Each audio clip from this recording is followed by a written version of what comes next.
যতন করিয়া আদম বানাইয়া, যতন করিয়া আদম বানাইয়া লুকাইলা তার ভিতরে গো আল্লাহ, তোমার মতন দরদি কেউ নাই আল্লাহ, তোমার মতন বান্ধব কেহই নাই।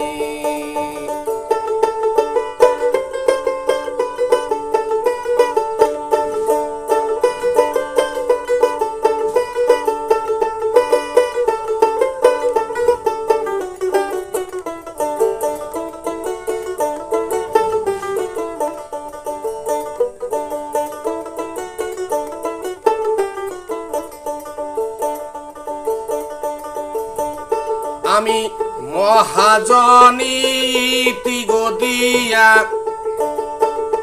আমি বান্দা তত্ত্ব সাইরা গদিয়া, আসল কথায় যায় রে আল্লাহ, তোমার মতন দরদি কেউ নাই আল্লাহ, তোমার মতন বান্ধব কেহ নাই। সম্মানিত সুধী শ্রোতা মণ্ডলী, আসসালামু আলাইকুম। দেশ ও দেশের বাহিরে যে যেখান থেকে আমার এই গান শুনছেন, সকলকে জানাই আন্তরিক অভিনন্দন ও শুভেচ্ছা। আজকে আপনাদের সামনে এমন একটি পালা উপহার দেব, যেটি শুনলে আপনারা অবশ্যই আনন্দ পাবেন, এবং গান শুনে যদি আপনাদের ভালো লাগে তাহলে অবশ্যই এই চ্যানেলটি সাবস্ক্রাইব করতে ভুলবেন না। হযরত নূহ আলাইহিস সালামের একটি মাত্র বেটি ছিলেন। এই একটি বেটিকে চারজন ব্যক্তি বিবাহ করতে চায়। একজন বেটিকে সে কিভাবে চারজনের সাথে বিয়ে দিবে, এই সম্পর্কে আজকের জারি গান আমি আপনাদের সামনে উপহার দেব। ধন্যবাদ।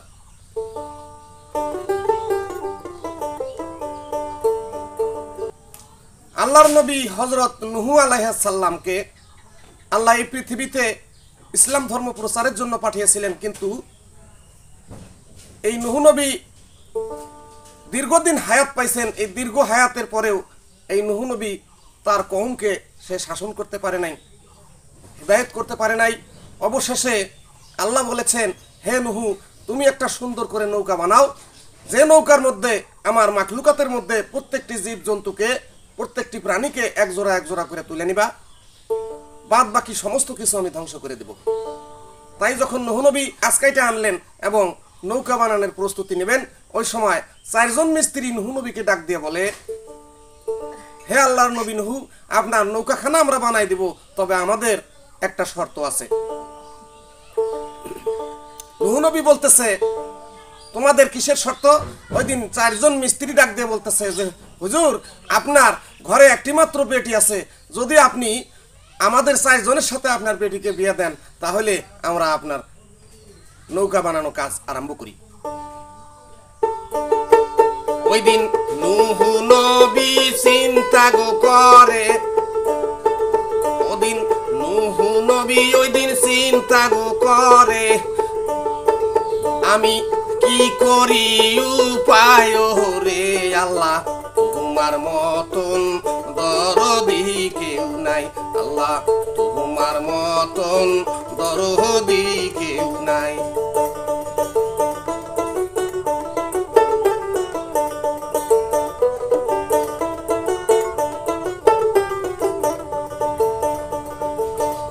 ওদিন নূহ নবী আল্লাহর কাছে, হায়রে নূহ নবী আল্লাহর দরবারে সেজদাতে পড়িল রে আল্লাহ, তোমার মতন দরদি কেউ নাই আল্লাহ, তোমার মতন দরদি কেউ নাই।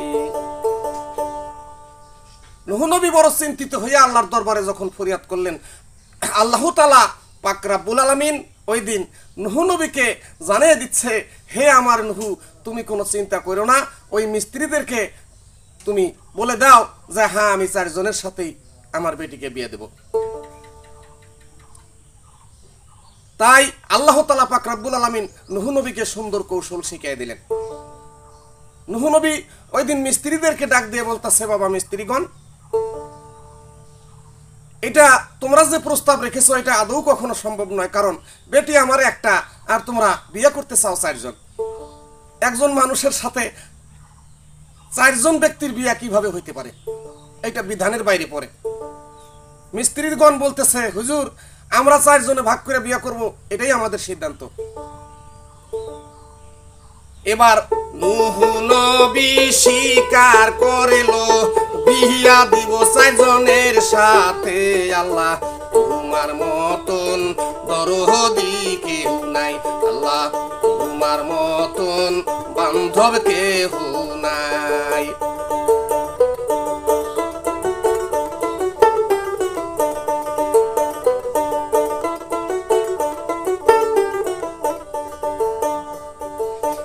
ওই দিন নূহ নবী বলতে গয়াছে, ওই যে মিস্ত্রি রই কাছে রে, হইবার দয়াল তোমার মতো বান্ধব নাই আমার।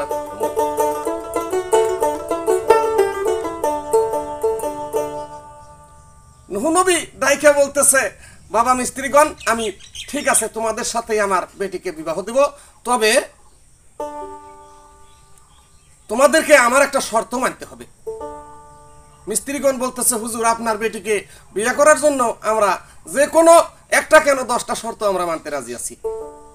নূহ নবী বলতেছে, দেখো বাবা, তাহলে তোমরা একটা কাজ করো, অতি প্রথমে তোমরা 4খানা সিন্দুক তৈরি করো, অর্থাৎ বাক্স তৈরি করো।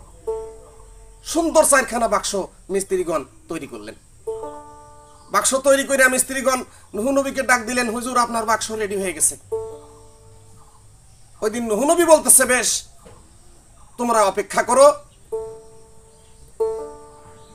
আমি তোমাদের সাথে আমার বেটির বিবাহ দেব। আমার নূহ নবী কোন কাম করিল, আল্লাহরই দরবারে রে, আল্লাহ তোমার মতন দরদি নাই রে।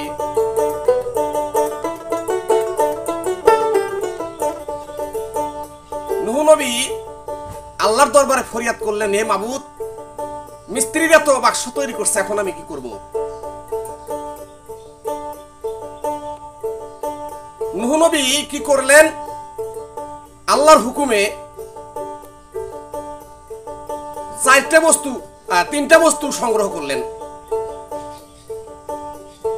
3টা বস্তু সংগ্রহ করলেন। একটা কুকুরের বাচ্চা, অর্থাৎ কুত্তার বাচ্চা, একটা বিড়ালের বাচ্চা, আর একটা ইঁদুরের ছানা, আর নূহ নবীর বেটি। এই 4জন হইল 4টি বাক্সের মধ্যে আল্লাহর হুকুমে নূহ নবী তাদের বাক্সের ভিতরে রাখিল গো। নূহ দিল মুখ বন্ধ কইরা রে, আল্লাহ তোমার মতন দরদি কেউ নাই, আল্লাহ তোমার মতন বান্ধব কেউ নাই। আল্লাহর হুকুমে একটা কুত্তার বাচ্চা, একটা বিড়ালের বাচ্চা, একটা ইঁদুরের বাচ্চা, 3টি বস্তু সংগ্রহ কইরা আর নূহ নবীর বেটি সহ 4জন হইল।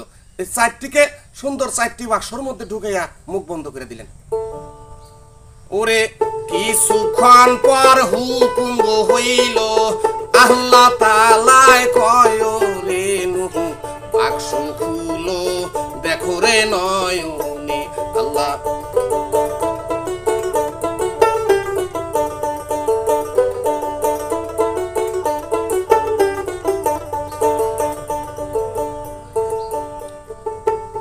এবার বাক্স ঘুষাইয়া নূহুরে নবী, ওরে বাক্স ঘুষাইল নূহ নবী, বিসমিল্লাহ বলিয়া রে, আল্লাহ তোমার মতন দরদি কেউ নাই, আল্লাহ তোমার মতন দরদি কেউ নাই।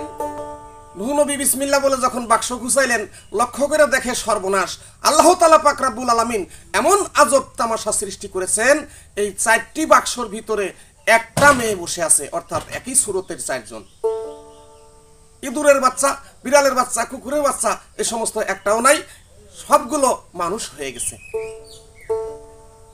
আল্লাহ এবার নুহু নবীকে আদেশ করলেন, হে নুহু, তোমার 4 জন বেটি হইল, এখন প্রত্যেকের রূপ আমি আল্লাহ একই রকম দিয়েছি, 19-20 করি নাই, প্রত্যেকটিকে আলাদা আলাদাভাবে চেনার কোনো উপায় নাই। আল্লাহ তাআলা পাক রব্বুল আলামিন নুহু নবীকে ডাক দিয়ে বলতেছে, রে নুহু, এখন তুমি নিঃসন্দেহে 4টি বেটির সাথে 4 জন মিস্ত্রির সাথে বিয়ে দিয়ে দাও। ওরে আল্লাহর নবী নুহু গো এইবার দারুণ খুশি হইল রে আল্লাহ, তোমার মতন দরদি কেউ নাই, আল্লাহ তোমার মতন দরদি কেউ নাই।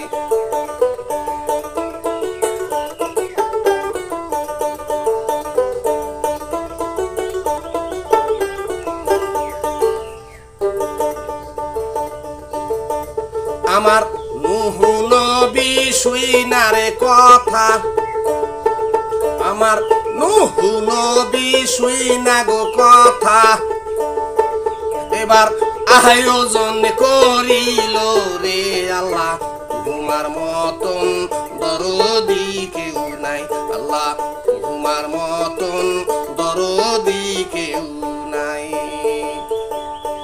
4 জন বেটির সাথে 4 জন মিস্ত্রির বিবাহ শাদী দিলেন। এবার সুন্দরভাবে তাদেরকে খাওয়াইয়া দাওয়াইয়া বিদায় করে দিলেন, বাবা তোমরা এখন যার যার বউ নিয়ে তোমরা যার যার ঘরে চলে যাও। 4 জন ব্যক্তি চারদিকে চলে গেলেন, 4 জনের স্ত্রী নিয়ে ঘরে রাখলেন।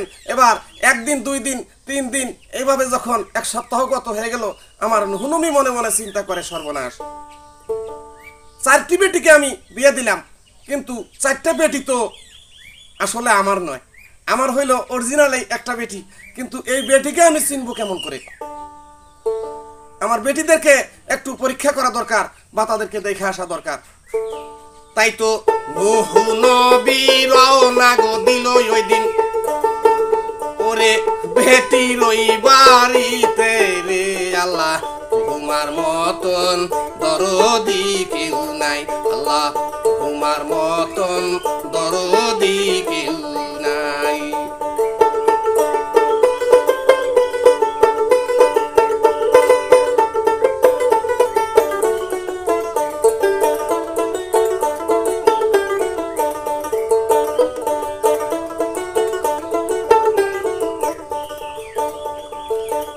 এবার প্রথম এক বেটির বাড়ি গো গেল, প্রথমে একজন বেটির বাড়ি গো গেল নবী, এই যে হাটিয়া হাটিয়া রে আল্লাহ, তোমার মতন দরদি কেউ নাই, আমার দয়ালের মতো দরদি কেউ নাই।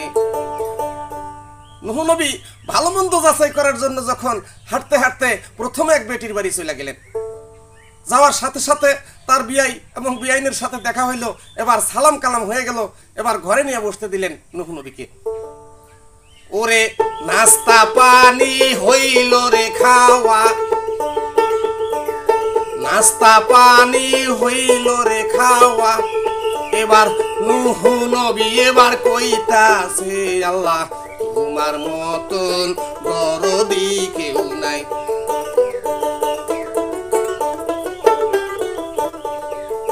নুহু নবী তাহার বিআইনের কাছে ডাইকা গো বলে, বিআইন আসেন আমার নিকটে রে আল্লাহ, তোমার মতন দরদি কেউ নাই, আল্লাহ তোমার মতন দরদি কেউ নাই। বলছে বিআইন, একটা কথা আমাকে ভালো করে বলেন তো, সত্য কথা। বলতেছে বিআই, বলেন কি বলবেন? নুহু নবী বলতেছে, বিআইন সাহেব সত্যি করে বলবেন যে আসলে আপনার ছেলে যে আমার মেয়েকে বিবাহ করলো, আসলে আমার মেয়েটা কি রকম, এর এই কয়েকদিনে আপনি কি বুঝলেন যে মেয়েটা ভালো না মন্দ? বিআইন সাহেব নুহু নবীকে ডাক দিয়ে বলতেছে, হে আল্লাহর নবী, আপনার কাছে মিথ্যা কথা আমি বলবো না, আপনার মেয়ের অত্যন্ত গুণ সম্পন্ন, আপনার মেয়ের কোনো তুলনা হয় না। নুহু নবী বলতেছে, হ্যাঁ তাই নাকি? বলে হ্যাঁ। ওই দিন বিআইন সাহেব বলতেছে, দেখেন বিআই, তবে একটা সাইড একটু সমস্যা আছে। বলতেছে, এটা কোন সাইড? বলে, একটা সাইড অসুবিধা আছে, সেটা হইল এই মাঝে মাঝে রান্না বান্না হয়ে যায়, যখন রান্না বান্না শেষ হয়ে যায়, খানা পিনা খাওয়ার আগেই আমি লক্ষ্য করে দেখি যে চুলার উপরে থেকে কেউ যখন থাকে না, তখন নিরিবিলি ভাবে চুপ করে সে তুইলা নিয়ে এই খানাটা আকবুল ভাবে খায়। কেউ খাওয়ার আগে আপনার বেটি খায়। এই স্বভাবটা একটু দয়া করে যদি কইয়া বলে ভালো করে দিতেন, এই বেটির স্বভাব আপনার এইরকম, তাছাড়া কোনো দোষ নাই। নূহ নবী কয়, সর্বনাশ, আমি বুঝতে পারছি এইটা কোনটা।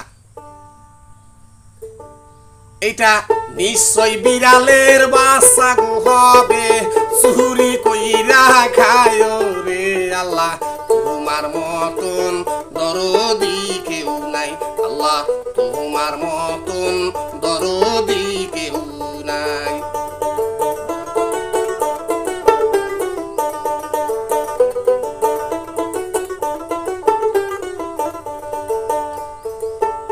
এইবার ওই বাড়ি হইতে বিদায় গো লইয়া আরেক বেটির বাড়ি যায় রে আল্লাহ, তোমার মতন দরদি কেউ নাই। আরেক বিআই বাড়ি চলে গেলেন, যাইয়া সেখানে যে সালাম কালাম হয়ে গেল, বিআইনের সাথে দেখা হইল, তার সাথে খাওয়া দাওয়া শেষ হয়ে গেল। এবার সুখের দুঃখের আলোচনা, বিআইন আর বিআই আলোচনা হচ্ছে। বিআইন বলেন, তো আমার বেটির গুণ কাহিনী একটু শুনবো। কথা শুই নাই, ওই দিন ওই বিআইন সাহেব কইতাছে, দেখেন বিআই, আপনার বেটির যে রূপ আর যে গুণ, এটার তুলনা করা যায় না, চতুর্পাশে ভালো। তবে দেখেন বিআই, আপনার বেটির একটা দোষ আছে। এখন কইলে হয়তো আপনি বেজার হবেন। নূহ নবী কয়, না, আমি কোনো বেজার গোসা হব না, আপনি যা সত্য তা ঘটনাটা আমাকে খুলে বলেন।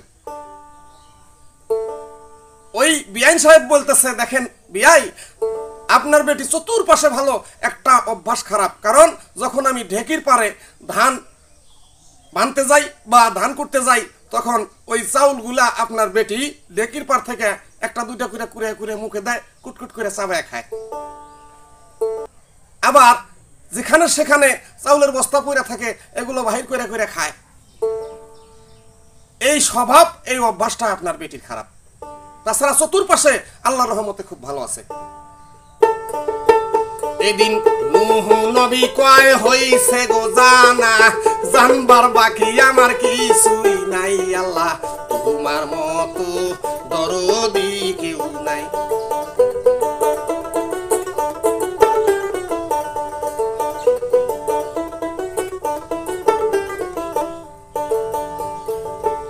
নূহ নবী ভাবতেছে, আমার বুঝবার বাকি নাই, কারণ এইটা হইছে ইঁদুর ছানা, ওরে এইটা হইছে বাজান ইঁদুর গো ছানা, অন্য কিছু নয় রে আল্লাহ তোমার মতন দরদি কেউ নাই।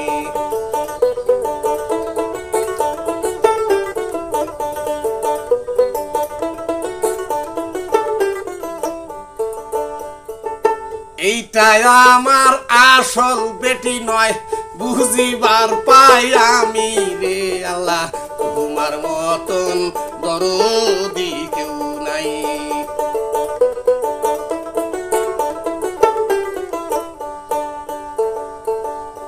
নূহ নবী কয়, আমার জানা হয়ে গেছে, এটা ইঁদুরের বাচ্চা। ওইখান থেকে বিদায় নিয়ে আমার নূহ নবী আরেক বেটির বাড়ি চলে গেলেন। ওরে সেইখানেতে যাইয়া রে নূহ নবী বাড়ি যাইয়া কি করে রে আল্লাহ তোমার মতন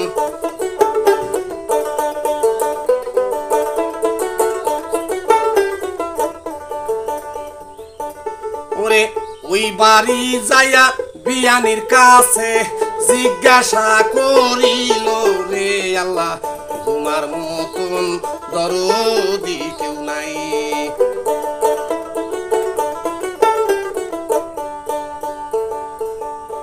শেষে ওই বাড়িতে যে জিজ্ঞেস করতেছে বিয়ানকে, বিয়ান যাই খাওয়া দাওয়া শেষ হয়ে গেল, অনেক সময় কাটাইলাম, এখন আমি চলে যাব, তবে সত্য ঘটনা বলেন, আমার বেটির গুণ কাহিনীর কথা কিছু শুনি। ওই বিয়াইনে ডাক দিয়ে কয়, বিয়াই আপনার বেটি মোটামুটি খুব ভালো, কোনো পাশে কোনো লোকজনে তাকে খারাপ বলতে পারে না বা মন্দ বলতে পারে না। তবে আমি লক্ষ্য করে দেখতেছি এই বিবাহ হওয়ার 1 সপ্তাহ গত হয়েছে, এর মধ্যে একটা দোষ আমি পাইছি। বলতেছে কোনটা? সত্য করে বলেন, আমি মন গোসা করব না, সত্য ঘটনা আমার কাছে খুইলা বললে অসুবিধা নেই। ওই বিআইন বলতেছে, দেখেন বিআই সব দিক দিয়ে ভালো, তবে 2-1টা মানুষ যদি বাইরে থেকে বাড়িতে আসে, আত্মীয়জন আসে, মানুষের আত্মীয় স্বজন বাড়িতে আসবেই তো, এবং বেশি লোকজন যখনই আমার বাড়ির পাশাপাশি আসে তখনই আপনার বেটি কেন যেন খালি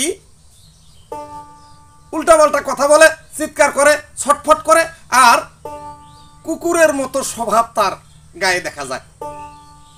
নূহ নবী কয়, হ্যাঁ বিআইন আমার হয়েছে, জানা হয়েছে, আর বলা লাগবে না, এই পর্যন্তই থাক। নূহ নবী কয় যে এটা নিশ্চয়ই এটা কুত্তার বাচ্চা। ওদিন 3টা বেটি দেখল গো নবী, পরীক্ষা করিল রে ওই দিন আল্লাহ।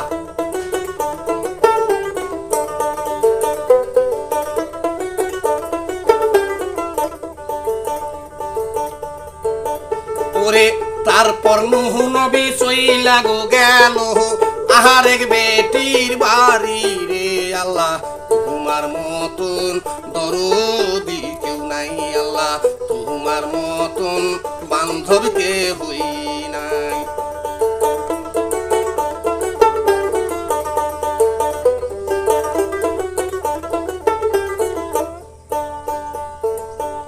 এবার 4 নাম্বার এই বেটির বাড়ি নূহ নবী যখন গেল রে আল্লাহ, তোমার মতন দরদি কেউ নাই আল্লাহ, তোমার মতন দরদি কেউ নাই। 4 নাম্বার বেটির বাড়িতে যাইয়া আল্লাহর নবী নূহ ওই দিন বিয়ানকে সালাম কালাম দিয়া জিজ্ঞাসা করতেছে, বিয়ান আমার বেটির কাহিনী একটু আমি শুনবো। বিয়ান সাহেব তাকে নাস্তা পানি খাওয়াইয়া সুন্দরভাবে যত্ন করে বিছানায় বসাইয়া এমন আদর করা শুরু করলেন, নূহ নবী যেন পাগল হয়ে যাচ্ছে, এত সম্মান করতেছে, এত নূহ নবীকে আদর করতেছে কেন নূহ নবী বুঝতে পারলেন। জিজ্ঞাসা করতেছে, বিয়ান জায়গা আমাকে এত আদর বেশি করার দরকার নাই, আত্মীয় একদিনের নয়, আমি এখন এক জায়গায় চলে যাব, আমার সময় নাই, আমার বেটির গুণ কীর্তন কাহিনী কিছু আপনি বলেন, আমার বেটি কেমন আপনার বাড়িতে সংসার করতেছে, কোনো দোষ ত্রুটি আছে কিনা। ওই দিন কথা শুই নাই ওই না গো বিয়ান, জবাব তারে দিল রে আল্লাহ, তোমার মতন দরদি কেউ নাই আল্লাহ, তোমার মতন দরদি কেউ নাই।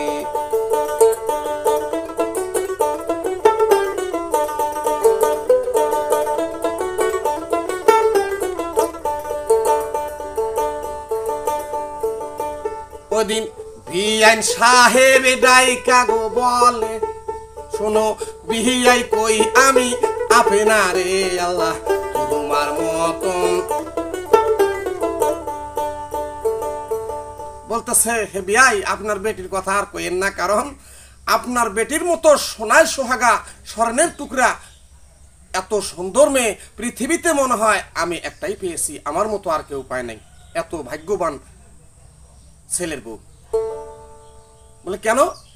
যে দেখেন বিয়াই আপনার বেটি এত ভালো, সে গুণ আমি কয়ে শেষ করতে পারবো না, কারণ কিছু কিছু বলি। আপনার বেটি সদা সময় আল্লাহর ইবাদত করে, আল্লাহর জিকির করে, শ্বশুর শাশুড়ির খেদমত করে, আপনার বেটি স্বামীর সেবা করে এবং সংসারের ভালো মন্দ দেখার চিন্তা ভাবনা করে এবং মানুষের সাথে যে ব্যবহার করে, এই সারা এলাকার মানুষ আপনার বেটির প্রতি সন্তুষ্ট। প্রত্যেক দিন দলে দলে আপনার বেটিকে মানুষ দেখতে আসে এবং আপনার বেটির সুনাম সারা এলাকায় ছড়িয়ে আছে। নূহ নবী চিন্তা করে, যাক এতক্ষণে আমার আসল বেটি আমি খুঁজে পাইলাম, এটাই আমার আসল বেটি। ওরে নূহ নবী চইলা গো যাবে বিদায় লইয়া রে আল্লাহ, তোমার মতন দরদি কেউ নাই।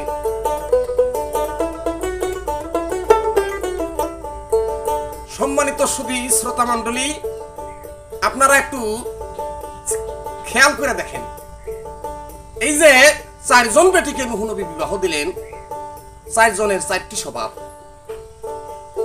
এইরকম স্বভাবের নারী আজ পর্যন্ত পৃথিবীতে আছে। ওরে 4 রকম নারী এই দুনিয়ায় সংসার তাহারা করতেছে, আল্লাহ তোমার মতন দরদি কেউ নাই, আল্লাহ তোমার মতন। এই 4 ধরনের নারী আজ পর্যন্ত এই পৃথিবীতে আছে, এটা খুঁজলে পাবেন, প্রত্যেক জায়গায় আছে। কোন বাড়ির নারী রান্না বান্না করার আগেই, বাড়ির মানুষজন খাওয়া দাওয়া করার আগেই চুরি করে আগে নিজে টেস্ট করে দেখে যে কেমন হয়েছে।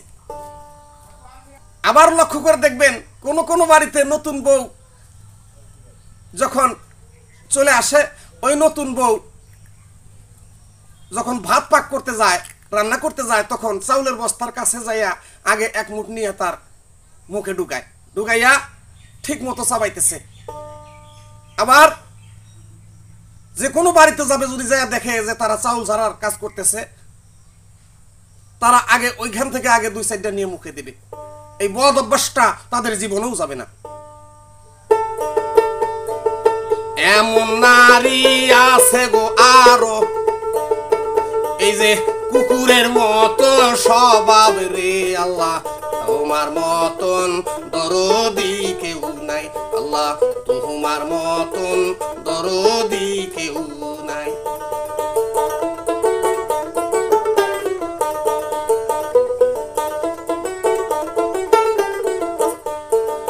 এমন নারী আছে, নতুন বউ বিবাহ করে আনছে, তার সারা জীবন অভ্যাস থেকে যায় সেটা এমনি সারা বেলায় ভালো, সব সময় ভালো। যদি বাড়িতে কোনো আত্মীয় স্বজন আসে, বাড়ি অন্য কোনো লোকজন আসে, তাদেরকে সে দেখতে পারে না, সব সময় ওই ক্যাটর ক্যাটর করেই থাকে। ওরে ধমক দিয়া কতে বলে, ধমক দিয়া বলে গো কথা, কুত্তার বাচ্চার স্বভাব রে, আল্লাহ তোমার মতো দরদি কেউ নাই, আল্লাহ তোমার মতন দরদি কেউ নাই। আছে না এরকম? এরকম অনেক নারী খুঁজলে পাওয়া যায় দেশে বিদেশে, আপনারা যাচাই করে দেখেন।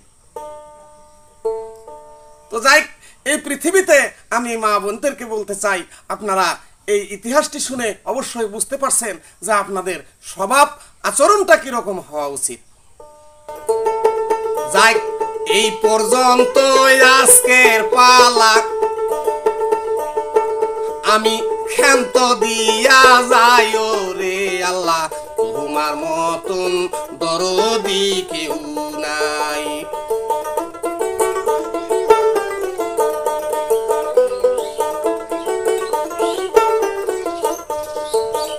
ওরে আমি বাউল আশরাফুল সরকার, সালাম জানাই সবাতে, আল্লাহ তোমার মতন দরদি কেউ নাই, আল্লাহ তোমার মতন দরদি কেউ নাই, আল্লাহ তোমার মতন দরদি কেউ